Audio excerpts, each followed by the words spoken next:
अस्सलाम वालेकुम बच्चों, उम्मीद करता हूँ कि आप सब खैरियत से होंगे। मॉर्निंग का जो लोकल एरिया का पेपर है और हार्ड एरिया का पेपर है, दोनों का मुकम्मल सोल्यूशन करेंगे। ऑब्जेक्टिव पेपर का भी और सब्जेक्टिव पेपर का भी आपने दोनों पेपर्स देखने हैं, चाहे आपका लोकल एरिया का था या आपका हार्ड एरिया का था। आपने दोनों पेपर्स का सोल्यूशन जो है वो आखिर तक देखना है। तो सबसे पहले चलते हैं जनाब, हम लोकल एरिया का जो पेपर था उसकी तरफ। पहला सवाल ये था कि the word opposite in meaning to the word callous. तो कैलॉस्ट का मतलब होता है यानी बिल्कुल उधड़ा हुआ, बड़ा एक अजीब व गरीब किस्म का। तो इसका जो ऑपोजिट बनेगा वो बनेगा टेंडर। ठीक है, टेंडर इसका करेक्ट ऑप्शन बनेगा। Now choose the correct option with correct spellings. तो अब नॉक्शियस का करेक्ट स्पेलिंग जो है वो ऑप्शन ए में गिवन है। आपके पास ऑप्शन उल्टे सीधे भी हो सकते हैं, आगे पीछे भी हो सकते हैं, तो आप इसके स्पेलिंग्स को यहाँ से देख लेते हैं। If I were you I wouldn't accept these conditions. अब इसमें देखें कि इफ़ क्लॉज के अंदर जो है वो पास सिंपल टेंस है, रिजल्ट क्लॉज के अंदर would plus first form of verb है, तो ये आपका क्या बनेगा, सेकंड कंडीशनल सेंटेंस बनेगा।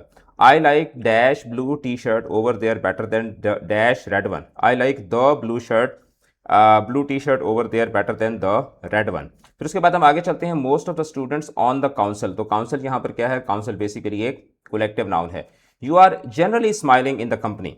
आमतौर पर, जनरली का मतलब होता है कि आमतौर पर, यानी कि यहाँ पर क्या बताया जा रहा है, बेसिकली फ्रीक्वेंसी को इंडिकेट किया जा रहा है, तो ये एडवर्ब ऑफ फ्रीक्वेंसी होगा। जिन बच्चों ने इंग्लिश कीज अकेडमी का क्रैश कोर्स ज्वाइन किया था वो नीचे अपना रिव्यू जो है वो ज़रूर ड्रॉप कीजिएगा। और उर्दू की प्रेपरेशन के लिए तमाम बच्चे जो है वो इंग्लिश कीज अकेडमी का क्रैश कोर्स लाजमी ज्वाइन कीजिएगा अगर आप 95 प्लस स्कोर करना चाहते हैं। This is the house that we bought last week. तो अब दैट जो है ये पिछले पार्ट को अगले पार्ट के साथ रिलेट कर रहे हैं, तो ये क्या होगा, एक रिलेटिव प्रोनाउन की एग्जाम्पल बनेगी। फिर उसके बाद each boy must take his turn. तो ईच यहाँ पर क्या है, बेसिकली एक डिस्ट्रीब्यूटिव एजेक्टिव है, डिस्ट्रीब्यूटिव एजेक्टिव भी जिसको हम लोग बोलते हैं। They are afraid of swimming in the sea. तो अब प्रेपोजिशन के फौरन बाद जब आईएनजी फॉर्म ऑफ वर्ब आती है तो वो क्या बनती है, नाउन का रोल प्ले करती है, तो वो जैरंड बन जाती होती है। When the bell rang the students left the class. तो अब इसमें देखें कि ये आपके पास एक सबऑर्डिनेट क्लॉज है, एक मेन क्लॉज है, तो ये क्या बनेगा, ये बेसिकली एक कॉम्प्लेक्स सेंटेंस बनेगा। The book which is on the table is mine. तो अब इसमें जो which is on the table है ये बुक को क्या कर रही है, मॉडिफाई कर रही है क्लॉज, तो ये क्या बनेगी, बेसिकली एक एडजेक्टिव क्लॉज बनेगी। He drove the car very carefully. तो अब इसमें जो वेरी केयरफुली है ये बेसिकली क्या है, एडवर्ब फ्रेज बन रही है। You can put it, I can put it where, कहाँ पर रखूँ, तो ये वेयर को आंसर कर रही है, तो वेयर एवर यू लाइक जो है ये बेसिकली एडवर्ब ऑफ प्लेस बनेगी। एंड सिंस ये क्लॉज है तो इसको हम क्या कहेंगे, एडवर्ब क्लॉज कहेंगे। The part of a story that introduces setting, characters and situation is called exposition. ठीक है। The affair was an open secret. तो अब इसमें ओपन सीक्रेट जो दोनों कॉन्ट्राडिक्टरी वर्ड्स हैं, तो ये क्या बन जाएगा, ये एक ऑक्सीमोरॉन बन जाएगा। She has a Midas touch turning everything to gold. तो इसमें जो मिदास है उसका रेफरेंस यानी हिस्टोरिकल रेफरेंस यहाँ पर दिया जा रहा है, तो ये क्या बनेगी, एल्यूजन की एक एग्जाम्पल बनेगी। A statement that seems contradictory but reveals a deeper truth is called a paradox. तो सिंपल एंड प्लेन आपसे डेफिनेशन जो है वो पूछी गई थी। The sun smile down on the happy field. तो स्माइलिंग जो है that is a human quality that is being given to the sun. तो ये क्या बन जाएगी, पर्सोनिफिकेशन बन जाएगी।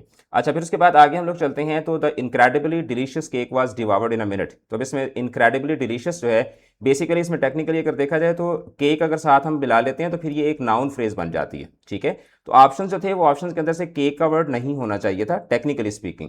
सिर्फ इनक्रेडिबली डिलीशियस जो है ये ऑप्शन में होना चाहिए था, क्योंकि जब नाउन साथ मिला लेते हैं तो फिर वो एडजेक्टिव फ्रेज नहीं रहती। सवाल पूछा गया था कि identify the correct adjective phrase in the given sentence. तो इसमें से बहरहाल जो करेक्ट ऑप्शन बनता है वो ये वाला बनता है। Now pick the correct synonym of absurd. तो अब्सर्ड का जो करेक्ट सिनोनिम बनता है वो बनता है बैड। अब्सर्ड वियर्ड को बोलते हैं ना, this is very absurd, this is very bad. तो बैड जो है वो यहाँ पर क्या बनता है, इसका करेक्ट ऑप्शन बनता है। अब हम चलते हैं जनाब इसके सब्जेक्टिव पोर्शन की तरफ। तो सब्जेक्टिव पोर्शन में आपका जो क्वेश्चन नंबर 5 होता है जिसको सब्जेक्टिव ग्रामर कहा जाता है। तो पहला सवाल था कि the unexpected new difficulty put me on the mettle. तो put me on the mettle का मतलब होता है rouse me to do my best. ठीक है, क्योंकि डिफिकल्टी प्रॉब्लम तो सॉल्व नहीं करती। यहाँ पर अगर आप अपनी सिंपल कॉमन सेंस को भी यूज करते हैं तो आपको पता चल जाता है कि करेक्ट ऑप्शन आपका कौन सा बनता है। He is not worth his salt. ठीक है, यानी कि he is not worth his salt, इसका मतलब क्या है कि he is worthy of something या ही इज क्वाइट वर्थलेस। तो he is not worth his salt, इसका मतलब है कि ही इज वेला फारिग सा नल्ला किस्म का आदमी है। ठीक है, मतलब वो जो है ना वो बिल्कुल एक लंडू है, मतलब उसको वो अपने किसी काबिल नहीं है, उसकी मतलब उसकी इतनी औकात नहीं है। The belief in which craft is losing ground, कि आहिस्ता आहिस्ता खत्म हो रहा है, so this means it is becoming less acceptable. मुझे लगता है दरवाज़ा मेरा खुला रह गया, तो एसी जो है ना वो उसको लगे कि शायद ना कोई कमरे के अंदर ना कोई कयामत आ गई है, तो एसी ने पीछे से बाँ बाँ करके चलना शुरू कर दिया, ऑटो पे लगा हुआ था। चले जी, मैंने दरवाज़ा बंद कर दिया। He accepted my statement without reserve, यानी बगैर किसी हिचकिचाहट के, यानी कि फुल्ली तौर पर। फिर उसके बाद the boy was over the moon. Over the moon क्या मतलब, एक्सट्रीमली हैप्पी, जिस तरह से आप लोग इस वक्त ओवर द मून है क्योंकि आपका पेपर बहु अच्छा हो गया होगा। He burn his fingers by interfering in his neighbours affair. ठीक है, बर्न हिज फिंगर्स यानी गॉट हिमसेल्फ इनटू ट्रबल। ठीक है, तो यानी कि जैसे उड़ता तीर ले लेना है खामखा में। ठीक है, मतलब दूसरों के मसाइल में आप उलझेंगे तो अपने आप को आप जो है वो ट्रबल में डालेंगे। The situation seems to have got quite out of hand. Out of hand यानी कि when something goes beyond control. He asked me to dinner but I had to foot the bill. Foot the bill का मतलब pay for it. ठीक है, मतलब attended, foot the bill में attended का मतलब तो नहीं होता, फुट द बिल का मतलब होता है यानी कि बिल की पैमाइश करना या बिल पे करना, पे फॉर इट आ जाएगा। उसके बाद हम नरेशन की तरफ चलते हैं, तो नरेशन भी काफ़ी सिंपल सी थी। I love Pakistan she said, तो इसका क्या बनेगा, she said that she loved Pakistan. फिर उसके बाद the food is amazing and the people are so warm, तो she added that the food is amazing, क्या हो जाएगा, the food was amazing and the people were very warm. ठीक है, so warm की जगह पे आप वेरी वार्म भी कर सकते हैं, यहाँ पर सो वार्म भी कर सकते हैं। The people were so warm भी अगर आप लिखते हैं तो फिर भी आपका क्या हो जाएगा, ठीक हो जाएगा। I have been to Lahore and Karachi and both cities are full of life, तो क्या हो जाएगा, शी फर्दर सेड या she added that she had been, I have been यानी पास्ट परफेक्ट है तो क्या हो जाएगा, प्रेजेंट परफेक्ट है तो ये पास्ट परफेक्ट में कन्वर्ट हो जाएगा। That she had been to Lahore and Karachi and that both cities, अगर आप ये दैट हटा भी देते हैं, and both cities were full of life तो भी ठीक होगा। अगर आपने ये दैट नहीं भी लगाया तो कोई मसले वाली बात नहीं है। फिर उसके बाद the mountains are breathtaking. ठीक है, I definitely visit again soon, the mountains are breathtaking, she further narrated, तो क्या हो जाएगा, शी फर्दर सेड या शी एडेड या she said that she would, I will है तो क्या हो जाएगा, she would definitely visit again soon, she further narrated that the mountains were breathtaking. अगर आप इसको यूं भी करते हैं कि she added that she would definitely visit again soon because the mountains were breathtaking, as the mountains were breathtaking, या simple आप कहते हैं कि she added that the mountains were breathtaking, तो all the way ये क्या होगा, ठीक होगा। बेसिकली आपकी ना वही जो मैंने आपको व्हाट्सएप चैनल पे बताया था कि कंजंक्शंस आपके ठीक होने चाहिए, टेंस आपका ठीक होना चाहिए, अगर उसके अंदर कोई एडवर्बियल आ रहा है तो वो आपका ठीक होना चाहिए, और प्रोनाउंस जो है वो आपके क्या होने चाहिए, ठीक होने चाहिए। इन्हीं चार चीज़ों की बुनियाद पर आपकी नरेशन जो है वो चेक होती है। उसके बाद पंचुएशन में चलते हैं, तो आप इसमें ये बेसिकली आपका जो द स्मॉल वुमेन चैप्टर है ना, चैप्टर नंबर 10, वहाँ से ये एक एक्सर्प्ट आया हुआ था। तो अब इसमें yes I am in charge of them, we were trying to cross the river, she said. तो अब इसमें एक तो सबसे पहले तो ये हो जाएगा कि ये चूंकि उस औरत की बात है यहाँ तक, तो यहाँ पर क्या हो जाएगा, ये इन्वर्टेड कॉमास में आ जाएगा। फिर उसके बाद येस का जो वाई है ये बड़ा हो जाएगा, और येस के बाद ये बेसिकली येस जो है वो क्या है, ये एडवर्ब ऑफ एफर्मेशन है, ये एक इंट्रोडक्टरी फ्रेज है। तो इंट्रोडक्टरी फ्रेजेस के बाद हम क्या लगाते होते हैं, कॉमा लगाते होते हैं। आई am in charge of them के बाद क्या आ जाएगा, फुल स्टॉप आ जाएगा, क्योंकि एक बात मुकम्मल हो गई है। वी का डब्ल्यू बड़ा हो जाएगा, we were trying to cross the river. अब आपको मैंने बताया था कि जब जो इन्वर्टेड नरेशन होती है, यानी कि जिसमें रिपोर्टेड स्पीच पहले आ जाती है और रिपोर्टिंग स्पीच बाद में आती है, तो उस सूरत में हम लोग जो है वो कॉमा यहाँ पर लगाते होते हैं। इवन अगर आप इसको क्रॉस वेरीफाई करना चाहते हैं, अगर आपको लगता है कि नहीं सर आपने इस तरह किया है, हमने उस तरह किया, तो आप इसको अपने चैप्टर, क्योंकि लकीली आपके चैप्टर के अंदर से आई हुई है, तो आप इसको जाके चैप्टर के अंदर से भी क्या कर सकते हैं, वेरीफाई कर सकते हैं। 4 नंबर की आपकी नरेशन होती है, और इसमें एब्सोल्युटली उन्होंने 8 मिस्टेक्स दी हुई थी। ठीक है, तो जिसने 8 मिस्टेक्स करेक्ट किए हैं उसको 4 नंबर पूरे मिलेंगे। जहां जहां पर आपने कोई मिस्टेक किया उस हिसाब से आप जो है वो 0.5 नंबर अपने डिडक्ट करते जाएं। अब हम चलते हैं जनाब हार्ड एरिया का पेपर। हार्ड एरिया का पेपर काफ़ी वियर्ड सा बना हुआ था, 2 एमसीक्यूज के अंदर जो थे वो प्रॉब्लम्स थे। तो चलें जी पेपर को डिस्कस करते हैं, तो साथ साथ सारी चीज़ें जो है वो कवर भी होती जाएंगी। ठीक है, अच्छा अब मेरी एक स्टूडेंट है नायाब, वो बहुत रोला डालती है पेपर के बाद, तो अभी मुझे लगता है कि जब वो वापस आएगी तो उसने आगे भी इसी तरह रोला डालना है। शायद पेपर बहुत गंदा हुआ है, इस्लामियात का पेपर भी मेरा गंदा हो गया था, अभी इंग्लिश का पेपर भी मेरा बहुत गंदा हो गया। तो इसी तरीके से और भी बहुत सारे स्टूडेंट्स होंगे जो आके कह रहे होंगे कि ये सर कितना वियर्ड सा अजीब सा पेपर बना हुआ था। बहरहाल टेंशन लेने की जरूरत नहीं है, जो इसमें मिस्टेक्स हैं उसके ऊपर definitely we will talk to federal board, और हम आपको इस पर ग्रेस नंबर जो है वो लेकर देंगे अगर फेडरल बोर्ड के अंदर कोई ग्रेस है तो। चलें जी, the word opposite in meaning to the word ragged, तो इसका मतलब क्या होता है, टाइडी होता है। रैग का मतलब होता है यानी कि ऐसे बिखरा हुआ, तितर बितर सा, तो इसका टैटर्ड नहीं हो सकता, रफ नहीं हो सकता, टॉर नहीं हो सकता, टाइडी इसका क्या हो जाएगा, करेक्ट ऑप्शन हो जाएगा। फिर उसके बाद choose the correct option with correct spellings. तो अब इसमें एक आप लोग ढूंढ रहे होंगे कि शायद ये स्ट्रगल से है। स्ट्रगल का मतलब होता है किसी चीज़ का फैल जाना, फैला हुआ होना। ठीक है, हर तरफ ऐसे जिस तरह the struggling branches of a tree, तो स्ट्रैगल, तो स्ट्रैगल से स्ट्रैगलिंग जो है वो ये क्या बनता है, करेक्ट ऑप्शन बनता है। वो जो मरी वाले जिस तरह स्ट्रगल को भी स्ट्रैगल, मैं बहु स्ट्रैगल की थी है सर जी, असी बहु स्ट्रैगल कर करके इतने तक पहुंचे हैं जी, तो ये वो वाला आप स्ट्रगल को भी बाज़ लोग स्ट्रैगल पढ़ते हैं। ठीक है, असी मैरी जाने पे, असी मैरी झूलने पे हैं, असी बहु स्ट्रगल की थी, तो वो ये वाला स्ट्रगल जो है वो और है, और ये वाला स्ट्रगल और है। Well anyhow, laws were quickly passed so that the child abuse could be eliminated. तो अब इसमें so that the child abuse could be eliminated, तो इसमें रीजन बताई जा रही है। तो बेसिकली ये क्या हो जाएगा, एडवर्ब क्लॉज हो जाएगा, क्योंकि ये क्लॉज है और क्या बता रही है, लॉज के पास होने का जो रीजन है वो बताई जा रही है। क्वेश्चन नंबर 4 की तरफ चलते हैं। Dash class 9 student borrowed dash book from the library.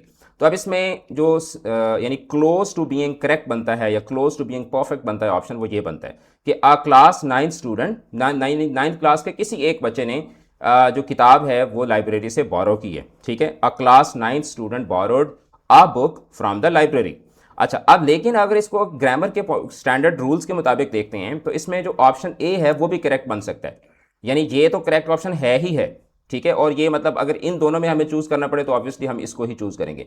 लेकिन अगर आप इसको बेशक अगर आप इसको किसी अपने टीचर से पूछ लें, या इवन आजकल आप लोग चीज़ों को एआई बहुत ज़्यादा करते हैं, ऑल्दो एआई बहुत ज़्यादा रिलायबल नहीं होती, लेकिन अगर आप एआई से भी पूछते हैं किसी अच्छे यानी कि एआई सॉफ्टवेयर से, तो वो भी आपको लैंग्वेज मॉडल से, तो वो भी आपको ये बताएगा कि हाँ ये दोनों ऑप्शन जो है वो यहाँ पर करेक्ट हो सकते हैं। यानी आप ये भी कह सकते हैं कि लाइब्रेरियन कह रहा है कि नहीं, वो 9th क्लास का एक बच्चा था, यानी स्पेसिफाई कर रहा है कि the class 9 student borrowed a book from the library, और वो यानी प्रैग्मेटिकली जो है वो क्या हो सकता है, ये वाला ऑप्शन भी करेक्ट हो सकता है।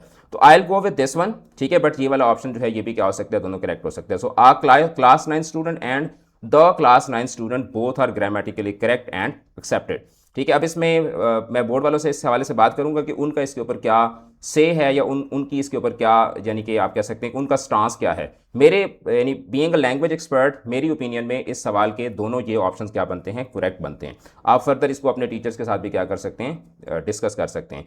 अ flock of birds flew towards south. तो फ्लॉक यहाँ पर क्या है, that is a collective noun. फिर उसके बाद finding a fair friend is a blessing. तो अब इसमें finding a fair friend is a blessing, तो इसमें फा की साउंड जो है वो फा की साउंड इसमें रिपीट हो रही है। वो जो आप फा वाली देखते हैं ना रील्स, तो वो फा वाली साउंड यहाँ पर रिपीट हो रही है। तो ये क्या, ये बेसिकली एक एलिट्रेशन की एक एग्जांपल है। The movie we watch last night was boring. तो अब इसमें बोरिंग क्या है, that is basically an adjective of quality. The waves winked in the sunlight. वो था ना, दूर दूर अखियां मारे मुंडा पटवारी दा। तो सिर्फ पटवारी का मुंडा जो है वो अखियां नहीं मारता, बल्कि जो लहरें होती हैं वो भी क्या हैं, अखियां मारती हैं। विंकिंग का मतलब क्या होता है, आंख मारना। तो ये आंख मारना जो है ये इंसानों की क्वालिटी होती है, अगरचे एक अच्छे इंसान की क्वालिटी नहीं होती, एक किसी लोफर लफंगे इंसान की क्वालिटी होती है, बट लेकिन लोफर लफंगा भी तो इंसान ही होता है ना। तो बहरहाल यहाँ पर क्या हो जाएगा, ये पर्सोनिफिकेशन की एक एग्जाम्पल बनेगी। He got very tired after climbing. तो क्लाइंबिंग यहाँ पर क्या, थोड़ा सा उन्होंने ट्रिकी करके दिया हुआ था, लेकिन ऑब्वियसली जो इंग्लिश की अकेडमी के शहजादे हैं तो उनको तो इस तरह के इशूज़ में कोई मसला नहीं पैदा होता। तो यहाँ पर क्या है, ये बेसिकली एक वर्बल नाउन है। वर्बल नाउन क्या होता है, यानी कि एक वर्बल जो नाउन के तौर पर इस्तेमाल हो। तो वर्बल नाउन क्या होता है, वर्बल नाउन बेसिकली एक जैरेंड होता है। ठीक है, तो यहाँ पर यानी अगर पार्टिसिपल बन रहा होता है तो पार्टिसिपल फिर एक क्या होता है, वर्बल एडजेक्टिव होता है। तो ऑप्शन ए यहाँ पर क्या हो जाएगा, ये जैरेंड मैंने खुद लिखा है, ऑप्शन के अंदर ये नहीं लिखा हुआ था, मैंने आपको समझाने के लिए जैरेंड का वर्ड लिखा है।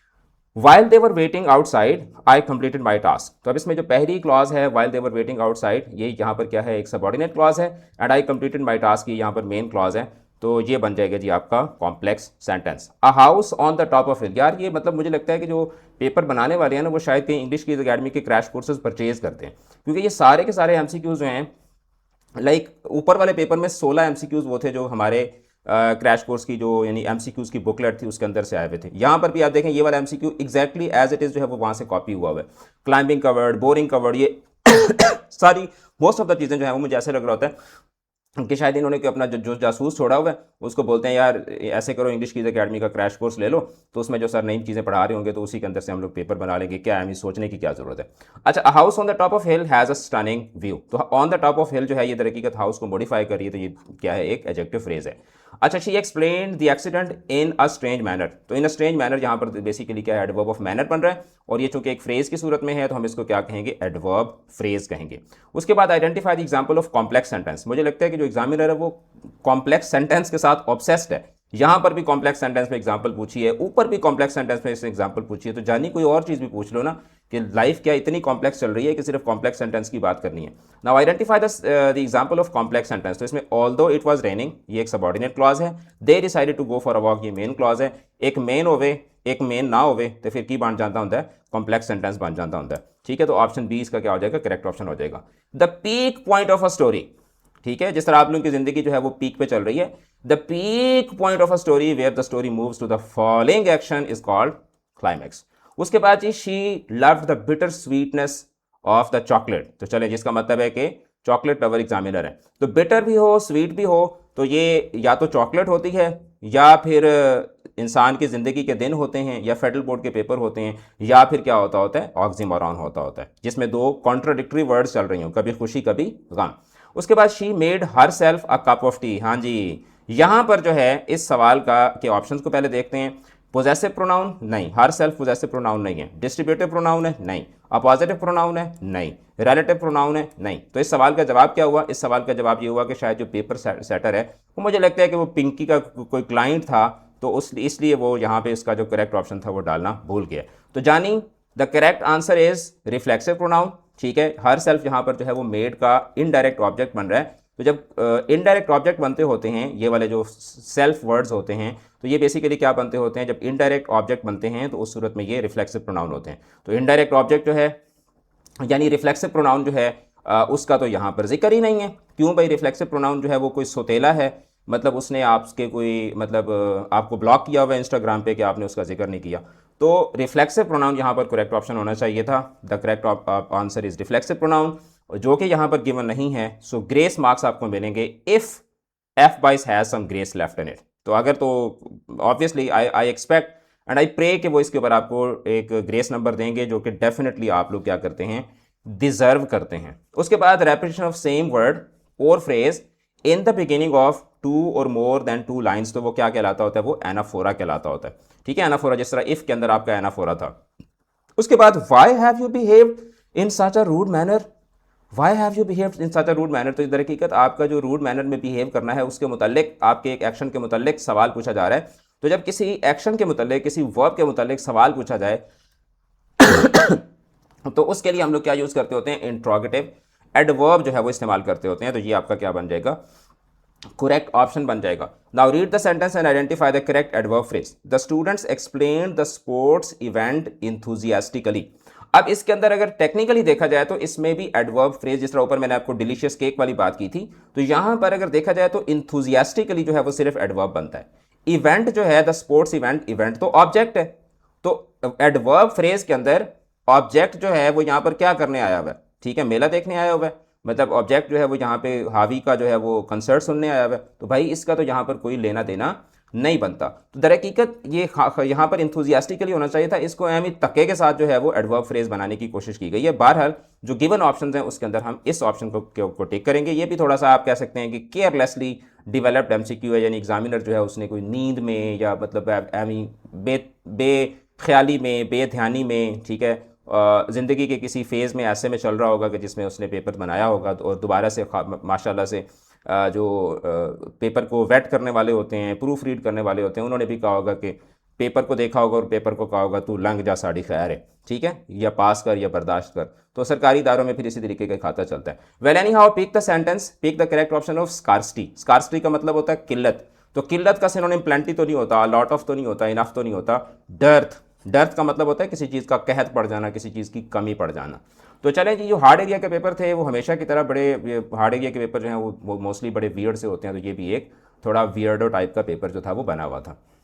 ये मेरी ओपिनियन नहीं है, obviously you will also agree to this कि जी सर आप बिल्कुल ठीक कह रहे हैं, अजीबोगरीब से पेपर बना हुआ था। बहरहाल था आसान, मुश्किल नहीं था, लेकिन उसके अंदर थोड़े से ग्लिचेस जो थे वो पाए जाते थे। उसके बाद हम आ जाते हैं जी इडियट्स की तरफ, सॉरी ईडियम्स की तरफ। तो पहला जो पहला जो ईडियम था वो ये था कि the manager had to bear the brunt. तो बियर द ब्रंट का मतलब क्या होता है? टू फेस द वर्स्ट, ठीक है। Face the, bear the pain नहीं होता, फेस द वर्स्ट होता है।